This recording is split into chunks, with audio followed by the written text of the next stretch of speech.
So let's get started today. Today we're going over understanding the consequences of climate change. Who cares? Okay, we got that guy in Washington D.C. He don't believe in all that. He want to reopen all the coal mines. He want to, drill for oil everywhere. The rainforest burning down in Brazil is a good thing because that means the cattle will have more space to roam around. It's all good. Okay. But we keep talking about the problem of staying within 2 degrees. And the UN announced last week that it looks like we're not going to meet that target. Now they're saying we will probably only be able to stay within 5 degrees. If we go 5 degrees, it's going to be really bad. Okay, and we're going to talk about the climate. And people say, who cares? And we're going to tell you why you're going to care. Okay, because we do some very strange things as people. See, the earth is 70% water, 30% land. Okay, we all know that.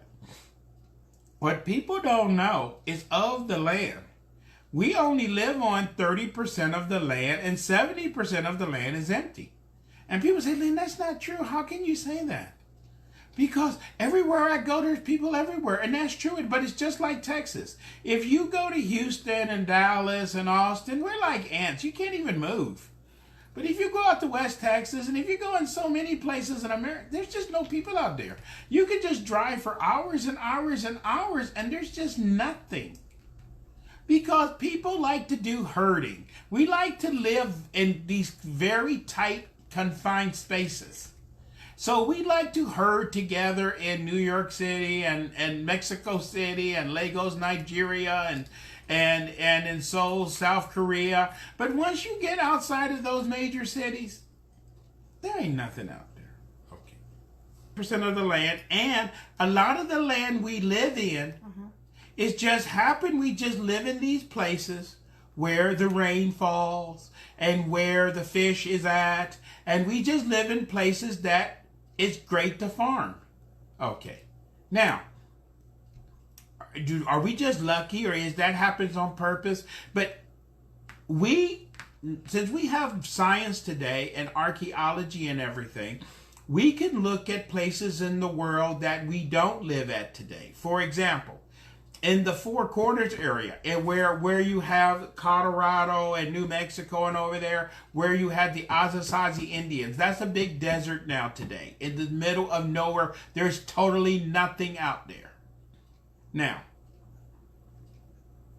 when archaeologists start looking back, they know that area around 1,000 years ago was a very fertile area.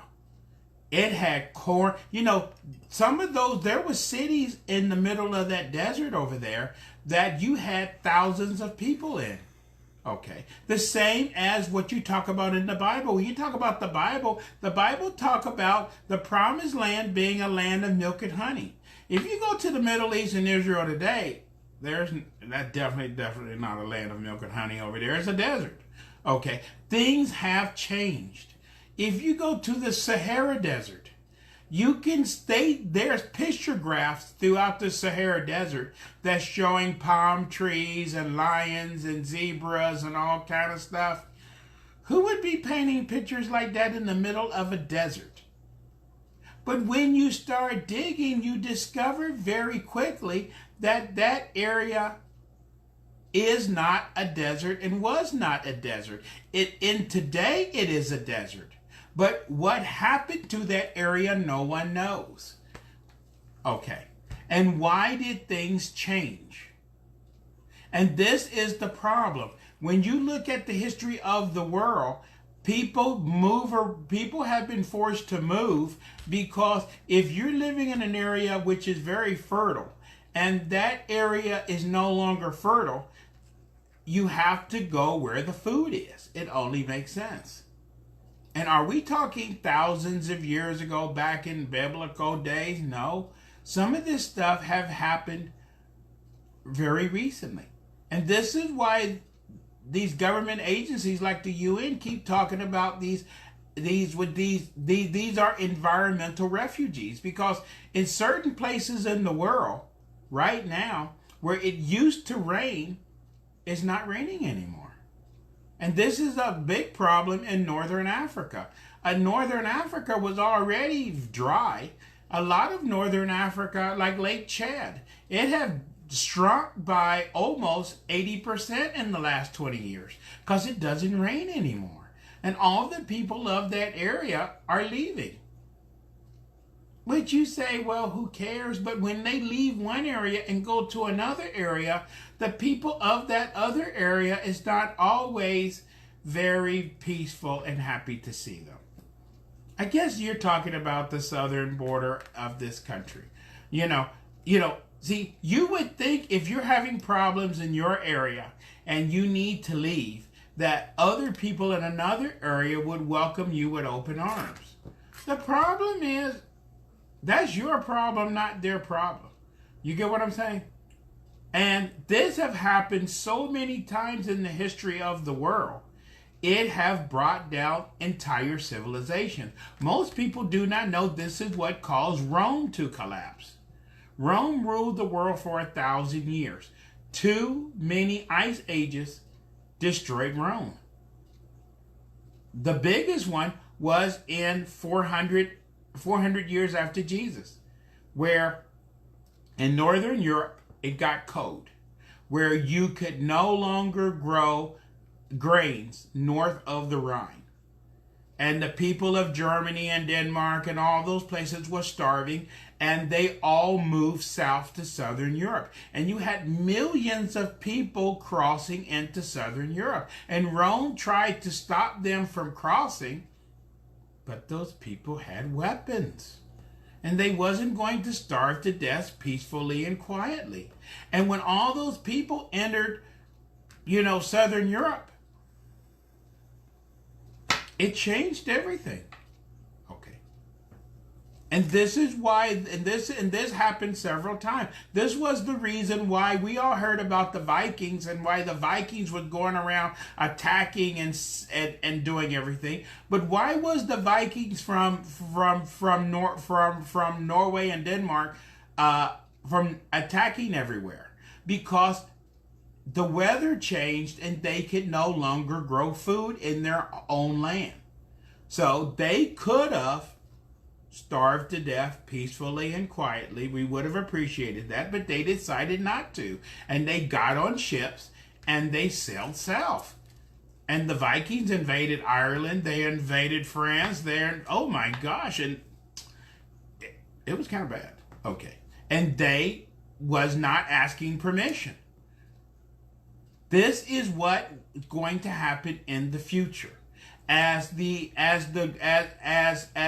weather patterns are moving and changing, people will be forced to move and change where they live from one area to another area. But unfortunately, there is no place, just like what's happening to the people in Guatemala, Honduras, and other places, what's happening in Australia, where you have problems on some of those islands, and those islanders decide to leave and to try to go to Australia. Nobody is welcoming anybody anymore. Nobody cares what's happening in Northern Africa. And the people of Italy and Spain is not saying, well, y'all having trouble over there. Millions of y'all can come over here. Okay. This is going to happen more and more, and it's going to happen with more frequency as we go more into the future, because the rains are failing all over the world. Okay. Any questions, or we're doing just fine? Nobody's complaining that they can't see me? No. Excellent. Okay. So so we might say, but that only happens in those third world countries where no one cares about. That would never happen in America or in Europe or whatever. But that's what's happening in California right now. The reason California is on fire every day is because there's no rain. Every day. And it's just, the whole place is burning down. And these people built their giant houses, and they was minding their business. They had their horses and they had everything. And it stopped raining. And now with no rain, if there's lightning or a stupid person doing something dumb, you get what I'm saying, like smoking a cigarette or doing whatever, or starting a campfire in an area where there's no rain for 2 months. Oh my gosh, there goes your horses, there goes the mansion, there goes everything.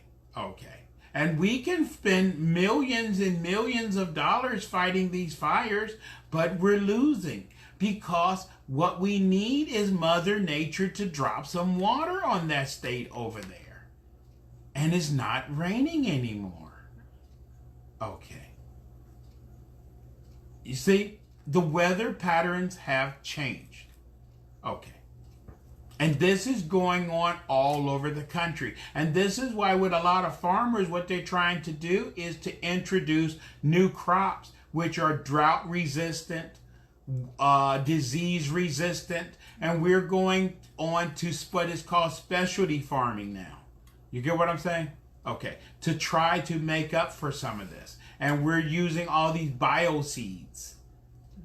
But we can bioseed ourselves to death. This is not going to take the place of Mother Nature dropping rain where it's supposed to be. And in places, and in other places, we're doing good, right? Yeah, someone's just saying they're getting tons of rain now in California. Okay, right now, and this is what I was talking about. And then when it do rain, like what's going on in parts of India and Pakistan right now, when it rains, it pours. It doesn't rain for 2-3 months.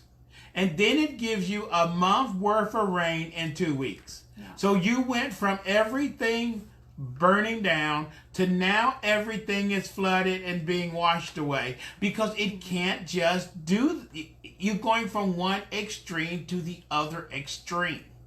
Okay. It doesn't rain like it used to. And these flash flood conditions, which are happening all over the world, where sometimes you're getting a month worth of rainfall in 2 or 3 days. Okay. And every year now, for the last several years, it's been snowing where it have never snowed before. And every year I've been posting these pictures on Facebook where you have snow on the pyramids in Egypt, snow in northern Africa where you see the camels walking through. This is very strange. It's not supposed to be snowing in Morocco, in these weird places. It's not supposed to be snowing in Kuwait and places like that. These people have never seen snow before in their life. Or in South Texas. Okay. It snows every once in a while. Okay, and it's snowing. The weather patterns are totally screwed up. Yeah. Do you know this year they even had a hurricane hit Israel and the country of Lebanon? They have never had a hurricane over there. You got this stuff is not. It's not even funny. Yeah. Okay. Yeah. Someone says it's not balanced. Right. It's not balanced. Right. That's a good way to explain it. And if you're a camel, you're designed for extreme heat. Your entire body is designed for 120, 125 degrees. What you gonna do when it's 20 degrees outside? Okay, your body. Okay, this is what is happening to a lot of animals, a lot of insects, a lot of the fruit trees. When it turns cold or extremely hot, that tells the tree, it's a certain season. But you're getting these wild temperature swings and all kind of stuff like this, which is killing the fruit trees, which are killing the bees, which are killing, the insects are waking up and thinking, it's spring. And then a week later, it's winter. It's spring again. Okay, how many winters and springs can you have going back and forth, back and forth? Okay, this is disturbing the planting seasons all over the world, which is affecting crop yields. Who cares about crop yields? Well, if you live in a place like, and see, in a country like America, we buy food and we store food. And a lot of country, they live on the food that they make one season, and that food have to last for the rest of the year. And when you have one crop to fail, they say, well, it's going to be hard, but we can make it. But once you get into 2 or 3 crop failures in a row, you're talking starving people. You're talking people that's packing up the few things they have left and they're walking away from everything they got. Okay. You get what I'm saying? Mm-hmm. And it's not like where they're going, people got their arms open welcoming them. And this is what you're getting all over the world. You're getting these refugee camps. But these are not refugees from war. These are what they have a new name, environmental refugees. Okay. And we just put them in camps and we try to feed them and we hope, well, maybe it'll rain next year and they can go back home. Okay. We don't know what is going on. This is getting worse and worse and worse. If we don't start fixing this, okay, what we need to do, as I said, that's the reason. So let me explain something. Why a lot of people make fun about, and why on certain channels like Fox News, they try to say all this stuff is made up and whatever. Because the science didn't understand this stuff when it first started. They used to call it, that's the reason they don't use certain words anymore. They used to call this global warming because they knew that things was going to heat up. But they thought it was only going to affect things in one direction. But the problem is everything is a pendulum. And the more it swings one way, the more it swings the other direction. So in the summer it's hotter than ever. And then in the winter is colder than ever. And these swings, you're starting to get whiplash in certain places in the world. Okay. There's getting temperature variation, which they have never experienced before.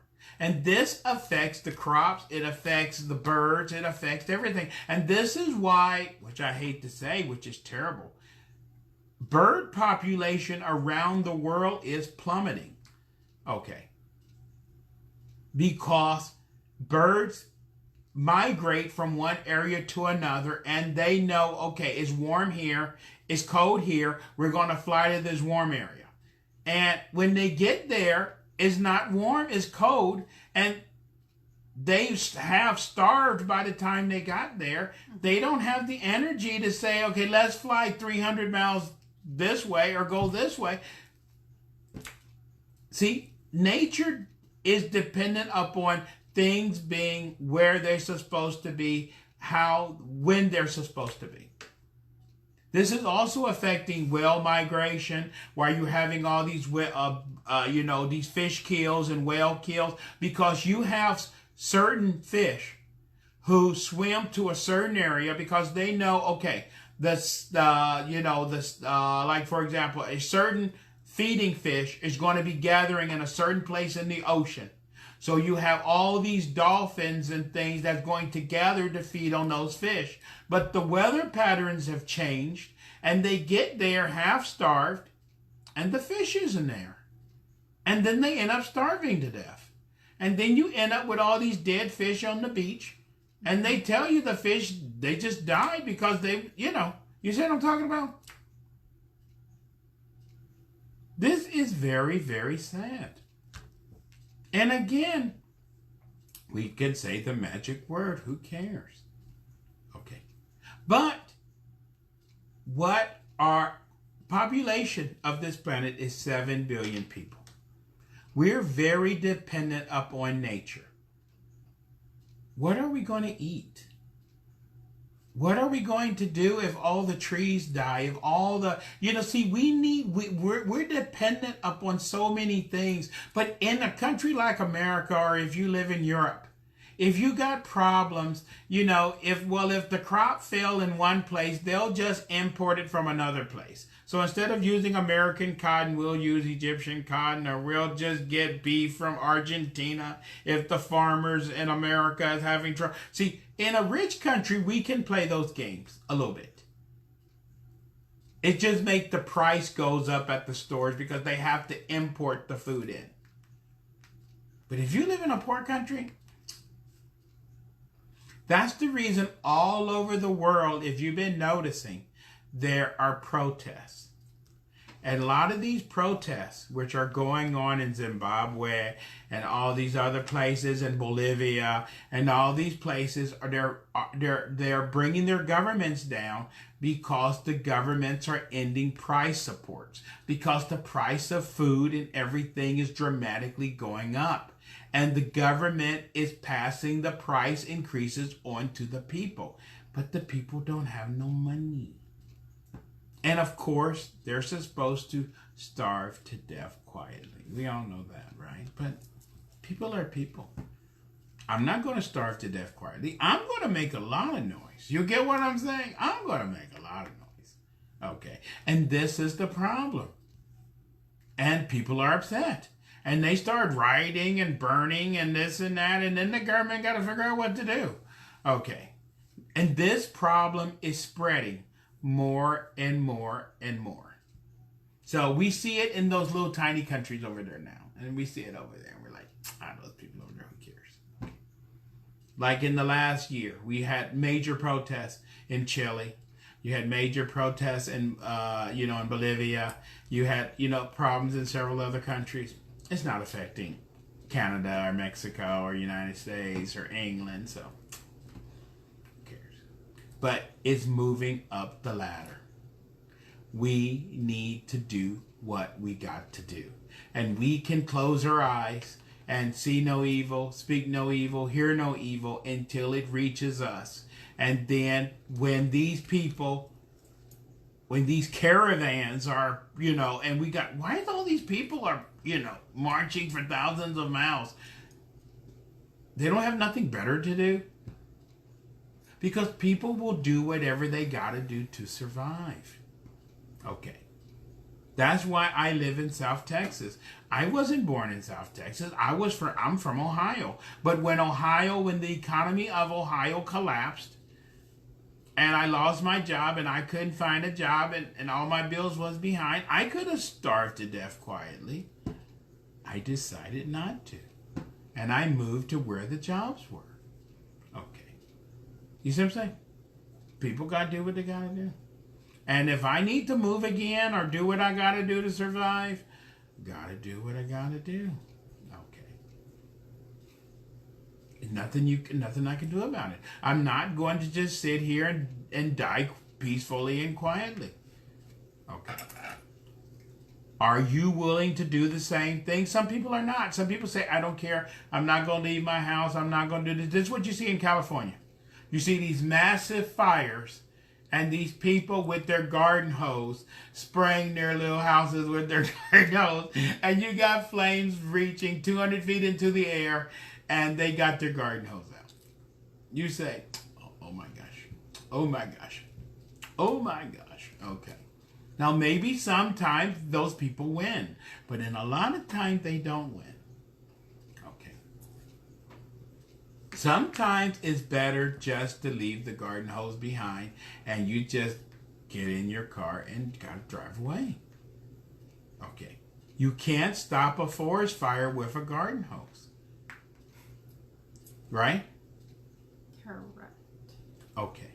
So, we're at the midpoint before we go any further. So this is what we all need to think about. And this is the problem that we're facing. Now, what some countries are doing, some countries can see the writing on the wall. Okay. Some people can see, hey, this is going to be a problem. Some countries actually give up. Okay. So you have countries like England who spent millions of dollars building this giant gate across the Thames in case there's any problems. They don't want London and major areas to get flooded. You have Denmark over there with their they built this giant dam system, and you got places all over the world that's spending hundreds of millions and billions of dollars building all this infrastructure because they can see in the future things are going to get really bad, and they're just preparing. Now, none of this stuff might work. You get what I'm saying, don't you? But at least they're getting an E for effort. Okay. Because some of this stuff is looking really bad. Okay. So at least they're trying hard and they're going to attempt to save their country. Then you have the United States. We're just building houses right up against the ocean. Okay, you get what I'm saying, don't you? We put, we're still building houses totally surrounded by woods, and you got all this wood totally surrounded. We build houses right up against that river, and we tell the people, hey, this river never floods. You're not in the 100-year floodplain. You don't have to worry about flooding. Tell that to the people of Houston. Some of those people they're in the 100-year floodplain, and in the last 5-10 years, they've been flooded 4 or 5 times, the same house, and they're not in the 100-year floodplain. How come their houses have been flooded 3 or 4 times in the last 5 years? Okay, you understand? Explain that to your insurance company when they won't renew your policy. Okay. This is not funny. And if you live in one of these areas, you can either rebuild your house again. Every time your house gets flooded, you take all of your furniture, all of your possessions, you put it on the side of you put it on the side outside your house along the curb. You go to the store and you buy all new stuff. And then a year or 2 later, you play this game again. Aren't you tired? Isn't that inner voice telling you maybe it's time you need to? I'm not saying, but it's that inner voice. You understand what I'm saying? Because it's obvious what is happening is and what's in the future. Okay.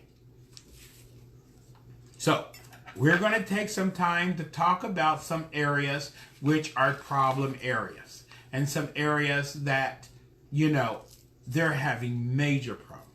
So we're doing good, right? Good. Yep. Okay. So if anyone got any questions about where they live or anything that they can do, I can maybe help some of this. But let's talk about some problem areas. And if you live in certain areas, maybe now, people that live directly against the ocean or directly what they've been having, especially on the East Coast, as a lot of these houses, when they just have now what they call an extreme high tide, it's not even a hurricane. Water is coming down the street. Okay. And if you're having problems with extreme high tide, if you're having problems like in Florida where you got these sinkholes that are just popping up everywhere, and you should hear what the government is saying about parts of Florida. They're saying underneath the ground, it's like Swiss cheese down there, because the ocean is doing in Florida.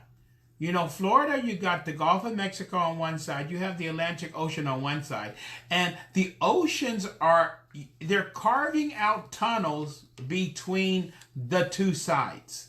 Okay, and you have these cave divers now who say you can go from one side of Florida to the other under. Okay, but you got your house on top of all that. You understand what I'm saying, don't you? Okay,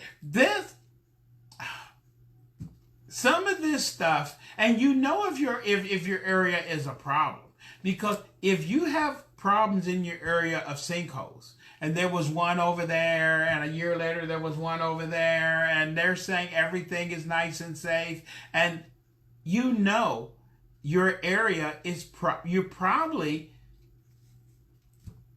this is not rocket science. Okay, you get what I'm saying? Okay. We all need, because remember, we're not even to polar shift yet. We're not even to major earthquakes yet. We're, in these other areas, we just need to prepare for the coming climate. And this is why these people that, these doomsdayers, are buying all this, military surplus food and all this stuff and whatever, preparing for this. And I was into that at one time, buying all this stuff, and I had my emergency supplies and whatever. But the problem that people are having, as several people have found out, you can have their emergency supplies, you can have all your, gun tubes buried in your backyard and whatever. But a lot of times what happened in New Orleans, where all your food supplies end up 12 feet underwater, or, we don't know what is going to happen.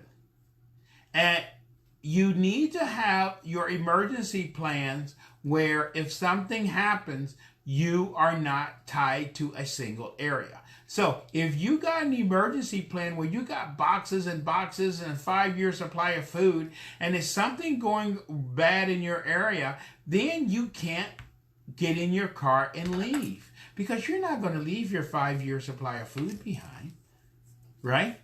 You're stuck there.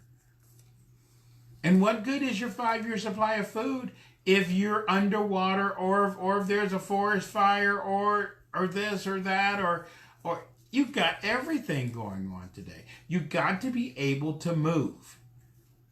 And because survival of you, your family, and is the most important thing we need to think about. Okay. And we need to start working together again as a unit, where we start caring about each other and start worrying about people. And if the people in one area is having problems, we need to say, those Californian people, we need less of them anyway. You know what I'm saying, don't you? Or that's a Texas problem, or that's a Puerto Rican problem. We didn't really like those people anyway. Okay. We need to pull together, because the next problem could be in your area. And if you flip them off and give them the finger when you're having problems in your area, they might just flip you off and give you the finger, right? Because we're all humanity. Humanity, we need to be there for each other, right? Okay. And we have a very rocky future ahead of us. Very rocky. Then, I hate to tell you this, but we're in 1919. 1920 is coming. 1921, 1922. These are going to be some very rocky years. 1924. Okay. 2024, it's going to be, we have some rocky years ahead of us as we approach polar shift. And unfortunately, when is polar shift? I don't know. You don't know. The Bible says no one knows the day and the hour. The only clue we have is we need to pay attention to our little friends.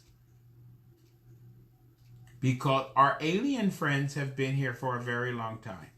They have experienced several polar shifts. They went through with the end of the Ice Age. They have seen major volcanoes go off. They know everything. They know. They have the technology. They have the know-how. And when we start saying, and this is what people have noticed, right before there's major disasters, right before you had the tsunami in the Pacific Ocean that killed 200,000 people, you start getting a lot of very high UFO activity. That's the reason some people think that maybe these are time travelers, because they seem to know where the worst thing is going to happen. And then you have all these things just in the air, maybe they're selling tickets. You know what I'm saying, don't you? Okay. Maybe they know what's going to happen. Maybe they know this giant earthquake is coming. And maybe they're selling tickets and you can go back and observe it. Wouldn't that be nice? You can buy a ticket and see the destruction of LA, or see the destruction of... Would you buy a ticket for that? Okay. But isn't that kind of rude and crude? Instead of you trying to alert the people and let them know, if you had that technology, right? Or would you just want a good seat so you can see the city get destroyed? And you say, boy, that was better than going to the movies, right? I saw entire buildings collapse. I saw thousands of people just get wiped out. That was very exciting. Okay. But it's very strange that before major happenings like that, that you get a spike in UFO activity. Very, very strange.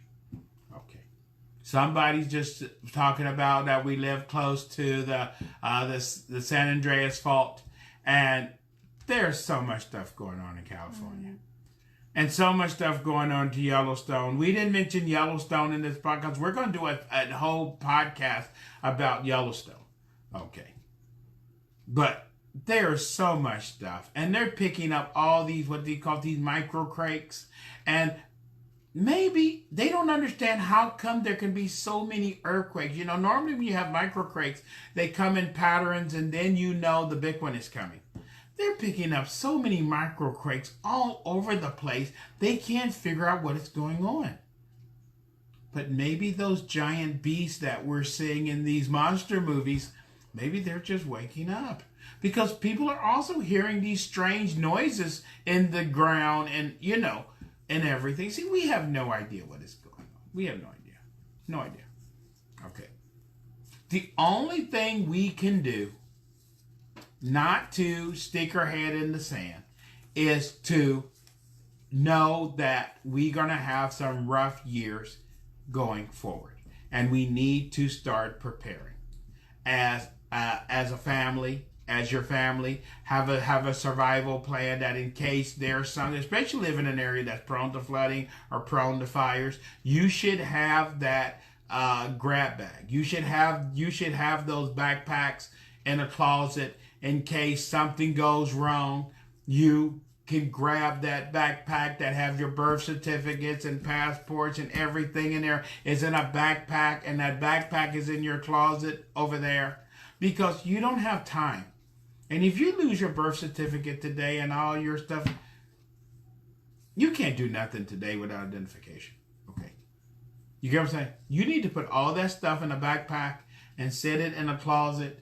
And in case something goes wrong or there's an earthquake or something, you just grab that pack and run out the door. Right? We should all do that. If you should also have a little back. You should always have at least 3 to 5 days supply of food in your house. Okay. But a lot of us now is so lazy. You know, you can just, you know, if you're going to eat something today, you just go down the street and you buy it for this day, and then tomorrow you're going to eat this and you're going to do that. And we don't have no food in our houses. Or everything we have cannot be prepared without microwaving it or without, you know, this giant preparation. We don't have any foods that you can eat out of the can. If there's no electricity, no lights and whatever, do you have canned goods in your house or things that you can eat? Like, you know, like potted meat or you know, or Vienna sausages or things like that you can eat out of a can. And if you needed to survive, because in California now with so many fires, they're just turning the electricity off. And if they turn off your lights for 2-3 days on purpose, or they get knocked out, or if there's a flood or hurricane, what happened in Florida when the hurricane came, some of the lights was out for 2-3 weeks. And you got those steaks in your refrigerator and all that good. It's going to go bad. You have to throw it out. Right? Okay. And those pizza pockets, they just don't work. If there's the microwave doesn't work, there's nothing you can do. Right? You need to have some food that you can just, you know, rely on yourself. And this is what happens when there's the emergencies. These people stand in these Red Cross lines, and this is something nobody want to talk about. We're running out of time, but I want to mention this. Before, when there was disasters, you always heard that the Red Cross was there providing food and blankets and whatever, and emergency supplies and this and that, and this group was there and this group was there. Mm-hmm. You didn't hear that when you had the last hurricane or two. You didn't hear that you're not hearing that about the fires in Florida. I mean, the fires in California. And so why is that? Why aren't they there? I don't know. When that whole town of Paradise burnt down, they told them to go to Walmart. And they set them up in tents in the parking lot. And people was bringing food and restaurants was donating. Where was the Red Cross at? Where was FEMA? Where was all these governmental groups? We didn't hear from them. They was not on the news. Before, we always heard from these groups. You know what I'm saying? Mm-hmm. Same thing when Houston flooded for the 15th time. They was talking about if you got flooding damage and in your house and whatever. You had these people with monster trucks driving through neighborhoods, rescuing people. You had all these people with boats from Louisiana that came to Texas to get people out of their houses. Where was FEMA at? Where was the National Guard? Where was all these people at? How come they didn't get called out? I don't have an answer. But today you have to rescue yourself. I don't understand why. You get what I'm saying? But we got lazy. We said, oh, if there's a problem, FEMA will be here and this and that. And not to be too mean on Houston, that you could apply for low interest loans if you did lose everything in your house. See, they want to give you a loan. They ain't giving you no money. They're giving you a low interest loan. You get what I'm saying? Oh, that's really nice. They're willing to loan you money at interest to help you to buy everything back that you lost. Okay. Are they helping you or they're making money off of you? Maybe it's one and the same. That's all it is today about. It's all about money. It's all about that. Okay. You see what I'm saying? Okay. Same thing. So we have to learn. For one, we need to figure out how come the government's not there the way it's supposed to be there. Okay. Because if there's an earthquake, a natural disaster, or anything, or if there's a whatever happens, the government's supposed to be there. That's why we pay all these taxes. That's why we do all this stuff, right? And how come they're not there like they used to be? So, we can complain to our government people, but you need to start thinking about maybe the government's not going to be there to save my ass. Maybe I need to save my own ass, right? Okay. That's very scary. You might have to save your own ass. Okay. So, this is what I just want in this talk. The purpose of this talk is to put some ideas in your head about some things that they are starting to talk about on the news. About the problem that farmers are having and the problem with the droughts and all these rivers that, as I said, these 100-year floods happening every 5 years. It's a 100-year flood, but it happens every 5 years. You understand what I'm saying, don't you? That's not 100 years. Okay. It's the same areas keep getting flooded over and over and over again. Okay. And it's affecting things. But in America, so far, we have the shock absorbers to absorb the shock so far. It have not hit us that deep at the bottom line. It's only affecting the poorer countries right now. But if this stuff keeps happening, it's going to get to us eventually, right? And this is why next week, we're going to be talking about this artificial food, because the problem is they're expecting severe food shortages in the future. Okay. You understand? See, back a long time ago, people didn't always eat meat that much. People used to only eat, meat on Sunday and maybe 2 or 3 times a week. We're now used to chopping on that carne meat 7 days a week. We gotta have that. We gotta have meat 7 days a week.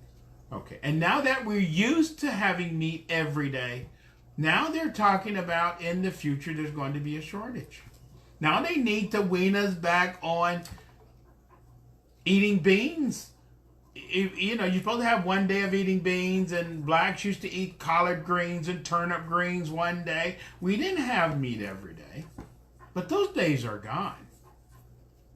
Do we want to go back to eating collard greens and turnip greens and big pots of beans and whatever?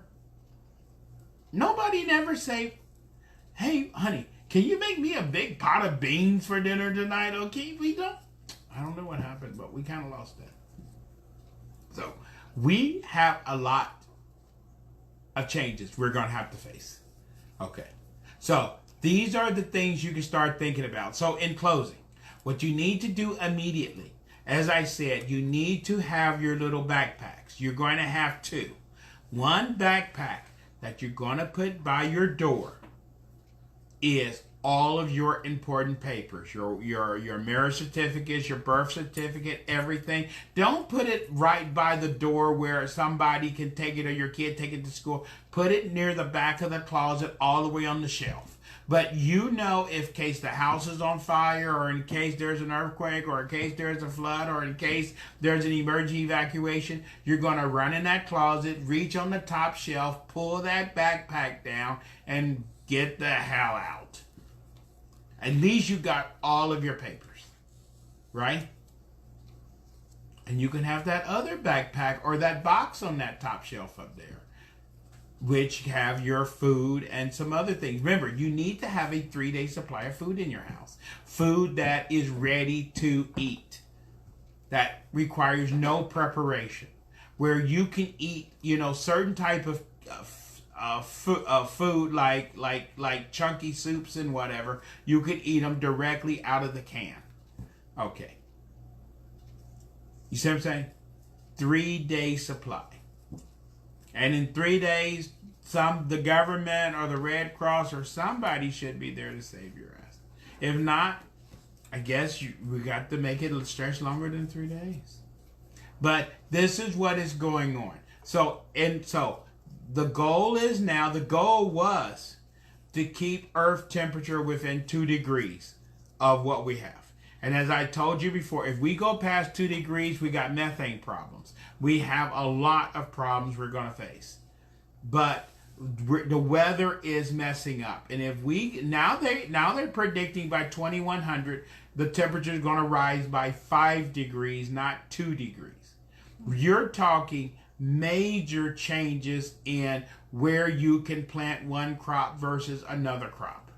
Okay, and the National Weather Service have already made a new category of hurricane that we have never seen before. They're now saying that a supercane is possible. Okay, we have never had one yet, but they're saying that one can now form.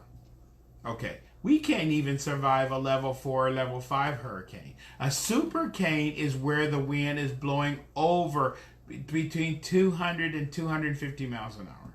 You might as well just get you a lawn chair and just sit outside. You understand what I'm saying, don't you? There's absolutely nothing you can do. That's scary. Okay. It's just nothing. You might as well just go outside and take your beer with you. You know what I'm saying, don't you? Okay, because what can survive that? Because it's not a storm that's going to last for 10, 15 minutes. If the wind is blowing 200, 250 miles an hour for several hours, there is nothing left. Nothing. That's crazy. Okay. I don't know what we're going to do. But we are going to make it. Mankind has went through everything. We have survived, and we're going to make it. We're not just going to sit there and cry. We're not going to take our garden hose and try to fight the forest fire with our garden hose.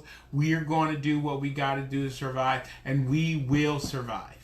And we're going to help our neighbors to survive. And no, we're not going to do what they do in the movies where the survivors survive and then we kill the other survivors.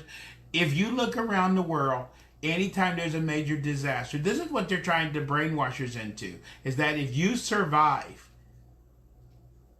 by luck of God, you need to kill those other survivors. You understand? But in reality, I don't care. Even after the tsunami, earthquakes, people of an area pull together and work together. They're not killing each other.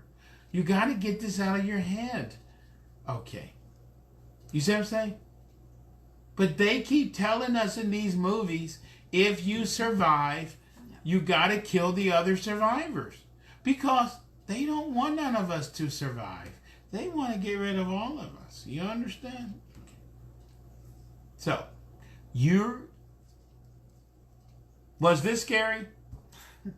It's called reality. You just need to prepare yourself and your family and make that little list and talk to your kids and talk to your wife about, if I did this and you need to do this. We're running out of time, but I want to say this real quick. You need to talk to your kids and your wife about, if something happens, if I call you and tell you a certain thing, we're going to meet up at a certain place and we're getting the hell out of Dodge. Okay. And if I say, hey, they're evacuating the area, especially if you live in a place like California, and if there's an emergency evacuation order, it's not no, hey, they're evacuating. Well, I don't get out of school till 2 o'clock and I got to do this and I got to go to my Walmart. Okay. You need to have a plan to where if you need to get out of town, you can make those phone calls. Y'all are meeting up somewhere and you're out of there. Right? But the secret of this is planning. If you don't save your own butt, no one else will. Or you can wait for FEMA or some guy in a monster truck or whatever. You get what I'm saying, don't you? Okay, but we need to depend on ourselves. So we had a great conversation today. I gave you a lot to think about, and you can work on this at home. And you can also talk to your family and friends and make your network, and we're going to make it through no matter what. Humankind has survived almost everything in the history of this planet. We've been here for 100,000 years, and no matter what is thrown at us, as long as we work together, we will be able to make it. Okay. Excellent.